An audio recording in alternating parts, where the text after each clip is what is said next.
wonderful rehearsal period, very intense, and then that gave us freedom on stage, which is always very, very pleasing to experience, that what you have built in the rehearsal gives fruits of its own on stage. Maestro Sinaiský is a close family friend for decades and decades. My parents and him and his wife were friends from before I was born.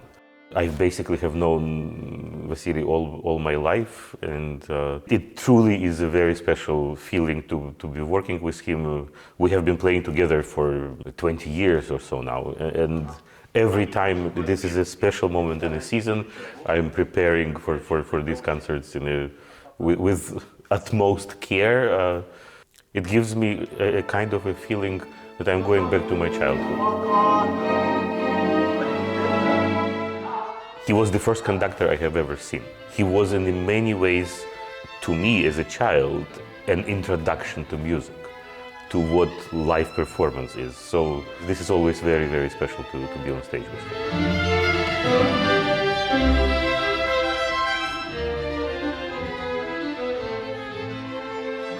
We have maybe 2-3 concertos like this in the repertoire where it's a perfection. Yeah, there is not one note that can be changed. There is not one note we can add or take away. It is complete perfection from beginning to the end. And that is a responsibility. With this concerto, I have a rather short history comparing to other major repertoire. I had a very clear sense, being young man, but already starting my career, that I should not perform it publicly. And I have made a decision that I will not play it until I'm 30 years old. And somehow, it's unexplainable to me, I was never asked. You know, I had invitations from this orchestra and that orchestra. I have been touring by that point for some 10 years or so. And only in the season where I was turning 30, I had my first invitation to play Beethoven concerto. And of course, of all places in the world, it was to play Beethoven concerto at home in Jerusalem. It's a piece that I do think, and I now try to suggest it to my younger colleagues in master classes and lessons. It's a piece that needs to develop with you. It gives you such an enormous space for imagination, such an enormous angle of view to the music. It's inspiring just looking at it and studying it, not to speak of playing.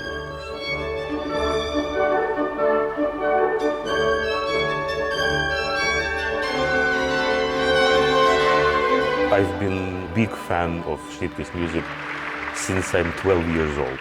I played the very first time one of his pieces when I was 12, and his music accompanied me through my life.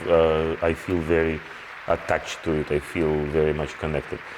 I knew that Schnittke wrote cadenzas for Beethoven concerto, but somehow I never had a chance to hear them until a certain point where I was again revisiting the concerto and re-examining my choices, re-examining my decisions.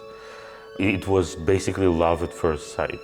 I heard the recording of Gideon Kramer, and it spoke to me so personally. I just could not play them. From that point, it was inevitable. I had to play them. He shows us from one side the root of all these great concertos, as if saying, look, this is where it all started. This is where the seed was planted. And at the same time, he creates this amazing time bridge. So this is probably as close to traveling in time as I will ever get. Of course, we musicians do it or professionally. But I was always fascinated, as a teenager, I was fascinated with time travel. And I spent many hours reading science fiction books and just thinking about traveling in time. So this is somehow, until now in my imagination, this is my way to break through time.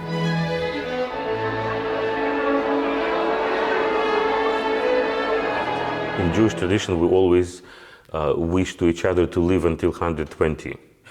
I think this is not enough in this case. It's a great milestone, and I wish that, of course, everything that we wish to each other, success, inspiration, but I also wish that every concert becomes a celebration, that every concert is a special milestone, and just to step from one success to another.